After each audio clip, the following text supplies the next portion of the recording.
This last weekend in Malaysia proves yet again how unpredictable MotoGP can be, which is one reason we love it, and is also sometimes why it's so heartbreaking.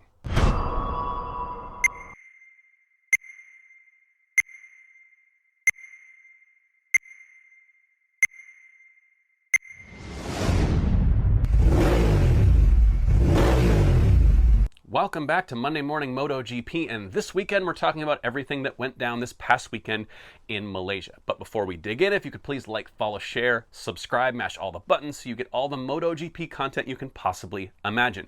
And remember, I basically respond to every single comment, so come talk some MotoGP with me. So we've got a lot to talk about. Obviously, we had a big crash pre-Moto3 race. We're going to kind of pick the bones out of all of that, try to dig through the misinformation, the real information, and get everyone up to speed. We're also going to talk about the Moto2 title, again, raging until the bitter end. We're going to talk about exactly how unpredictable MotoGP is. 1 week you're the king, 1 week you're the clown. And then lastly, I really do want to give a massive shout out to Alex Marquez. I give him a lot of crap. It's time he got his due. So let's dig in. Obviously, for those of you who watched the race on Sunday know that right before the Moto3 race, during the sighting lap, we had a very nasty crash between Moto3 champion Jose Antonio Rueda and Swiss rider Noah Detweiler. Now, what looks like it happened, this is what we know. I'm going to try to go through the things we know because there's a lot on the internet.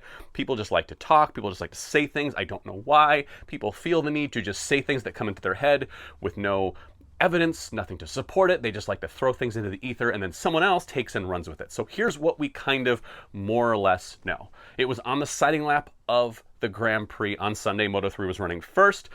We saw Noah Detweiler to the side of the track running a little slowly. According to Ricardo Rossi, he almost came in contact with him, and it looked like Noah was having a little bit of a mechanical issue with the bike that was causing him to ride very, very slowly. And unfortunately for him, Jose Antonio Rueda wasn't paying enough attention, didn't see him, didn't quite calculate his speed. I mean, anyone who rides a motorcycle knows how fast someone in front of you going slowly can come up on you. I mean, you look down at your dash, you look to check your blind spot, and you look up, and suddenly the car in front of you is stopped, and it's coming at you quick. Well, unfortunately for Rueda, he didn't check up in time, slams into the back of Noah Detweiler. Both riders were airlifted to the local hospital.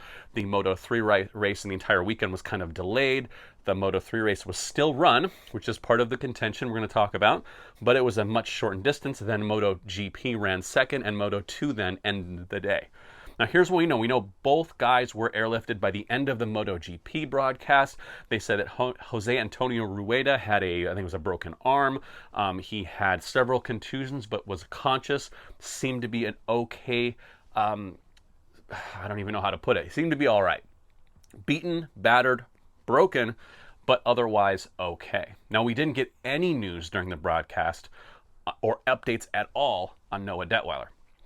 Now, this is me trying to pick the bones out of a few different reports. We've heard that he was in ICU, in intensive care, that he was in critical condition. We heard that he had a punctured lung, maybe a lacerated spleen, a broken leg, and several other injuries. We heard that he possibly has gone into cardiac arrest a few times and they had to restart his heart. Now, I heard through trying to get through some of the foreign language reports and some reports from people online and things coming out saying that his father said he's out of critical condition and he is stable. But other than that, I was not able at the time of recording this to get 100% confirmation on his exact well-being. Now, if something catastrophic would have happened, he would have, God forbid, passed away, or something super serious has happened, we probably would have started hearing reports trickle out about that. So hopefully the report that he's in stable condition and can indeed make a full recovery, although it probably will be a lengthy recovery, would be very, very good news, because it was a bad wreck. When I first saw it, it's one of those wrecks that you see where someone gets hit from behind like that, and that's the kind of wreck that a biker loses a limb, that a motorcycle rider loses a leg, loses an arm, because the trauma is so significant to those appendage. The blood flow gets cut off. Like, those are really, really dangerous wrecks when someone else is going slow and someone else is going fast and the bikes collide. They often say that riders don't get seriously injured by hitting the ground. They get seriously injured by hitting other motorcycles or motorcycles hitting them. But I think this is a good time to kind of reset for all of us and talk about motorcycle racing as a whole, because we tend to forget how dangerous this sport is. We tend to forget that these guys are human beings riding machines that aren't just, they're not on rails. These guys are riding on tires and on tarmac. They can go out of line, they can go in line, some go slower, some go faster. They're all riding in such close proximity, and one single mistake by anybody can cause catastrophic injury. We see so many times these guys have horrific crashes, whether they're low sides, high sides, coming in contact with other riders. I mean, who can forget the Marc Marquez, Johan Zarco just a couple years ago, where he ripped the front off of Johan's bike and everyone just gets up and walks away. And we get so used to that when we see someone fall, maybe some of the fans cheer because that's not my rider that fell. Or the riders boo about who wiped me out and all this sort of stuff. And we have kind of memes about Franco Torpedo and all that sort of stuff. But I think this calls back into reality of how dangerous this sport is and how much these guys are putting on the line when they're out there riding. Yeah, racing, glory, championships, the sport we love, all very important. But when it comes down to it, everyone, and I think everyone, wants to see all the riders come home safe. No one crashes on purpose. No one takes out another rider on purpose. Okay? I know we just had the anniversary of the Rossi Marquez kick incident, which I have my own feelings, and I'll probably do a whole nother video about that later. But no one is out there trying to cause havoc to other riders. Some riders ride right onto the limit of what is safe and what is acceptable, but no one's out there really trying to knock other riders off the track, because they know, they live with the consequences. If something really terrible were to happen, they would have to live with that for the rest of their lives and maybe not have much of a rest of the life left. And so all the people out there, oh, well, Rueda, reckless. No, I think it's just one of those incidences where he wasn't paying as much of attention as he should have. Noah didn't want to be going that slow out there on the track. He was trying to move off the racing line. Obviously, there's no real racing line in a sighting lap, but you know what I mean. So it's just an unfortunate incident, and I don't think it's a time to poke fingers at anybody. I think it's a time to just hope everyone has a speedy recovery and just take a step back and realize racing sometimes isn't that important. Winning a championship, beating the other guy isn't that important. And I don't think anyone out there in this paddock is really out there trying to hurt each other, because they know the real consequences of what happens when they really come together. Bad things can really, really happen. Now, one of the things that did come up from this was, should Moto3 have raced at all after this incident? And you can think however you want about that. I think we've seen other races that get called off. I mean, obviously Marco Simoncelli back in the day, when he loses his life, the race did not then commence. Big things like that. We can call off races. We have the ability, and Race Direction has the ability to say, you know what, we're not going to race today. And I don't know the correct protocol, because a lot of times the best thing for racers to do is get back on the bike and ride. After you see two of your fellow riders go down, sometimes it is the best thing to just jump on and go for a ride and get it and just clear your mind and try to go and handle business. And so having to wait an entire, 2 weeks until we go back to Portimao, sitting there off the bike, thinking about that incident, the last time everyone was on track was a horrific incident between two of your friends, still lingering over you for 2 weeks, I don't know if that's necessarily the best. Again, I'm not saying they should have or should not have raced. I think they did take enough care in the aftermath of this. Like we have seen in the past, sometimes they're a little insensitive with the replays of an event, replaying it constantly on the in the garages for the riders to see. I remember a couple of years ago, Pecco Bagnaya's horrible high side in front of the entire pack, in which Brad Binder ended up hitting him. They replayed that hundreds and hundreds and hundreds of times, and we didn't know how hurt Pecco was. This time, I will give the MotoGP feed a little bit of credit. They showed the initial incident a couple of times. They showed it in slow-mo. They let us know what happened. And then when you go to the feed, it's just, they didn't show it for a very, very long time. And they didn't really talk about it for a very, very long time on the feed, as far as just constantly hashing it out and going over it and trying to almost beg for replays. So for those of you who are like, oh, I can't believe they re-showed it. Initially, they did replay it because they didn't know how serious it was. They showed it because we're watching at home and we're wondering what's going on. We see Rueda's bike laying on the grass. What is happening? The limit of information is not that fun for all of us at home watching, or even the families watching. You want to give these people something. Their parents, their grandparents, their aunts and uncles are all watching at home too. It's not just us. It's not just fans. So people want information. But then there becomes the line between information and then glorification of just a horrible incident. And I think they did do a better job balancing it this time. We saw it a couple times, and then they stopped showing it for the rest of the duration, even during the very, very long delay. Now, a couple of MotoGP riders said they should have just canceled the Moto3 race, let all those kids go home. I think it's, and I don't know if Race Direction does this, I would have gone down into the garages and talked to each of the riders, kind of take the temperature of the room, see how they're feeling. They had enough time to kind of visit the riders and get them together and go, hey, what do you guys think? Is it better if we take the time, we cancel the round? I mean, the championship's already settled.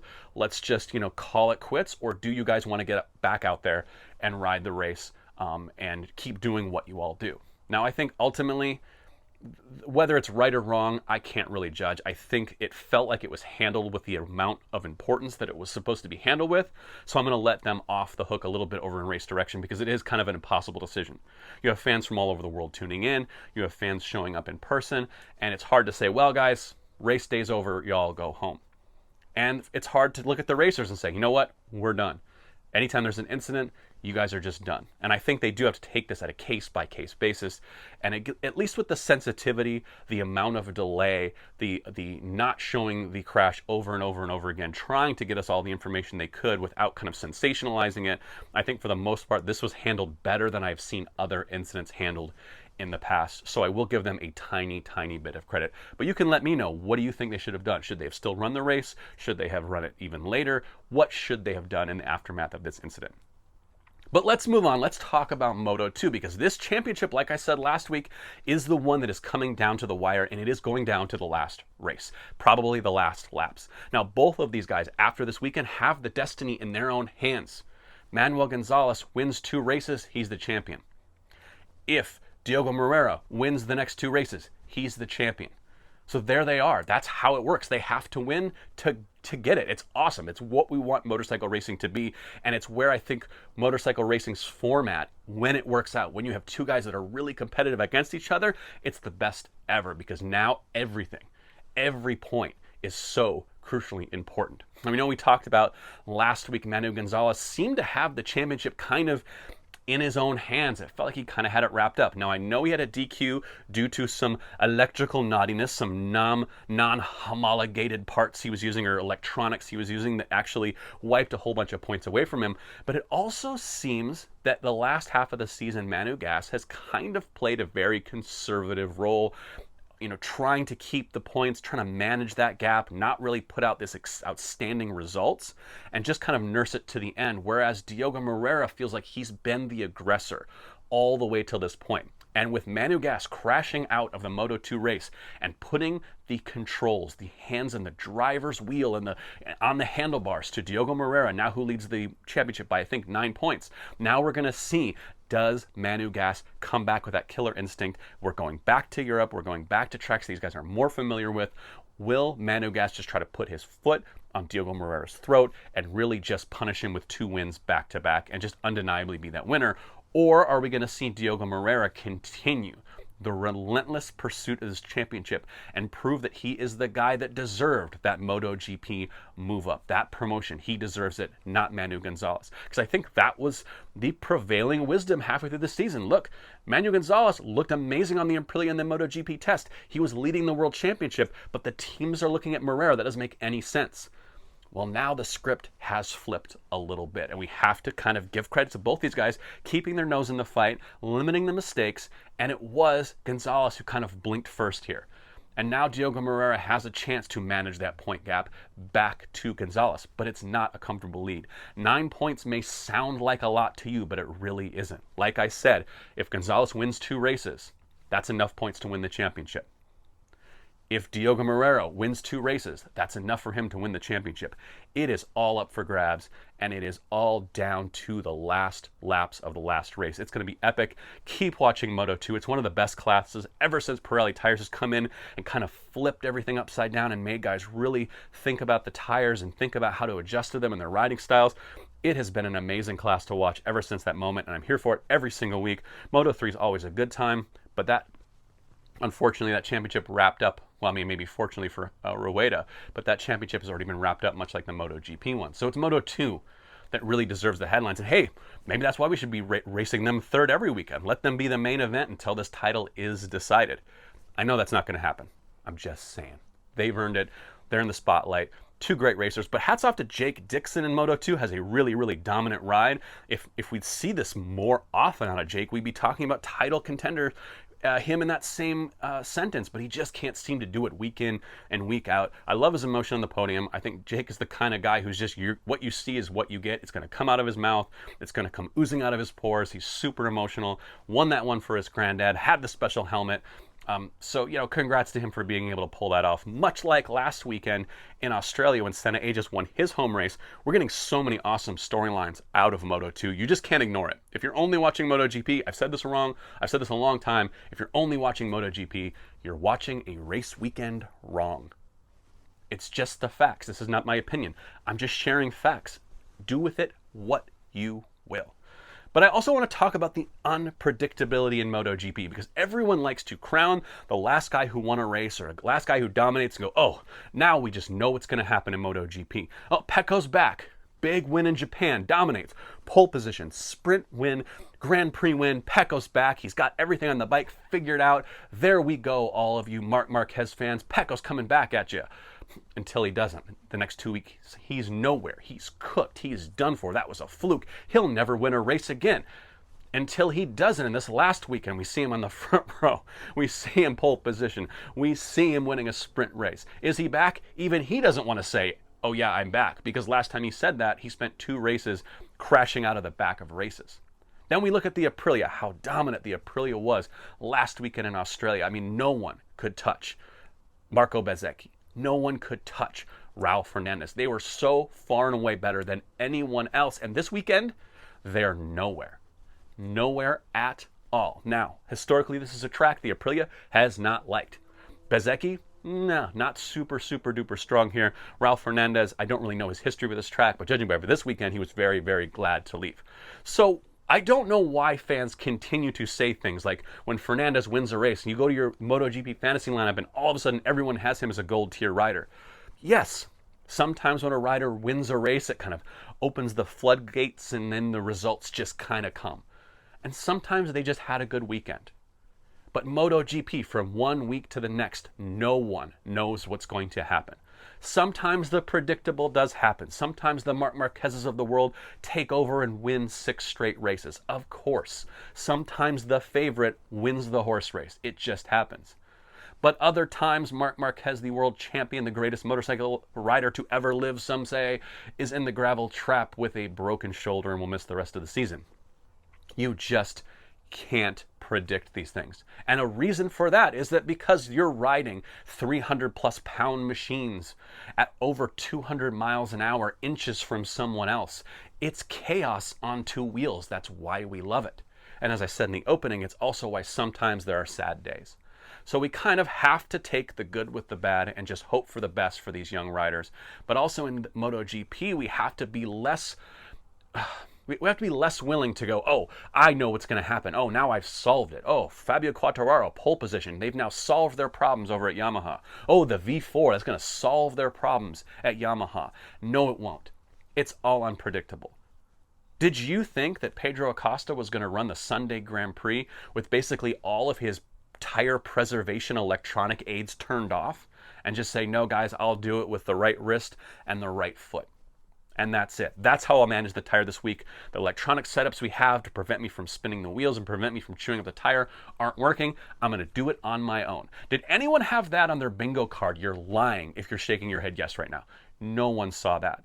We thought Pedro Acosta, I know last week I picked him to win this race and I wasn't far off. I wanted to see 3 first-time winners in a row and I almost got my wish. But Alex Marquez was a little too good. But Pedro Acosta, again, unpredictability. He's been the most consistent person in the paddock lately, it seems like. When he's not crashing out of practices, he's finishing on podiums.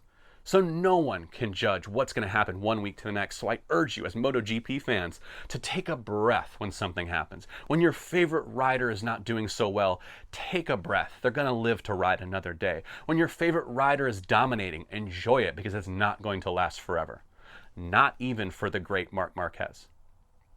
Now, I do want to talk lastly today about Alex Marquez, because if you've been following the podcast, you know that I've had Alex Marquez on my fantasy team almost all season long. It's been a fantastic year for Alex Marquez, but then he sometimes does the Alex. We saw a couple crashes, we saw the bonehead move on Mir, we saw the injury, we saw him being a little bit inconsistent in this back half of the season. And so sometimes what creeps up in my mind, at least, is, oh, there we go, same old Alex. Can't quite finish it out, can't quite finish the job. It's just leaves so many wins and podiums on the table with either bad practice performances, bad qualifying performances, or just race performances where he gets a little impatient and doesn't race as well as he should. Well, I do think, with all of that criticism, all of that being said, I do have to take a moment and stop and point out how good Alex Marquez is on a motorcycle. Yes, he's riding the Ducati. You want to discount it. Oh, he's riding the Ducati. It's great. Everyone would go fast on that. Well, not everyone has gone as fast as Alex on that Ducati this year.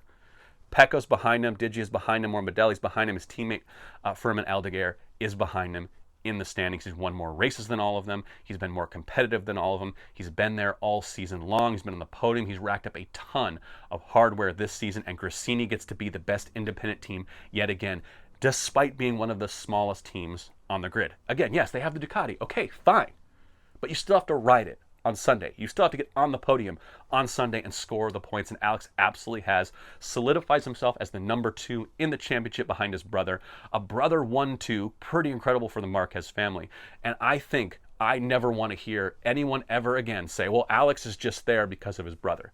Oh, he's just Marc Marquez's brother, that's why he's there. If any of you all are out there still with that narrative, I don't think you've been watching. I don't think you've been watching what this guy's been doing all year long. It's been very, very impressive. He's been fast, and he's been fast at tracks he's not that good at. He's been fast places he's not that comfortable with, and he's had pressure put on him by his brother, by Pecco, by Bezzecchi, by De Giannantonio, and by his teammate. And when at the end of the day, the guy who's number 2 in the standings is Alex Marquez. So I do want to give credit where credit is due. Unfortunately, I do call it pulling an Alex when you do something that's a little boneheaded, when you're in great position to win or be on the podium in a race. I do still call it an Alex. That's fair. That's my prerogative. But I will give the man credit where credit is freaking due. He's had an incredible season, and hats off to him. Now, we have 2 more rounds left in MotoGP. They go back to Portimao and then Valencia, and then we get on to the test for next year to see where these teams are going to stack up. I'm wondering if Pedro Acosta can finally get that first win before the end of this season. It's looking less and less likely, but damn, the kid is there every single week, so you never know. Anyway, thank you so much for joining me on Monday Morning MotoGP, and we'll be back tomorrow with I Told You So Tuesday, so you can see how my fantasy team fared. Yeah, talk for another day. Thanks for watching.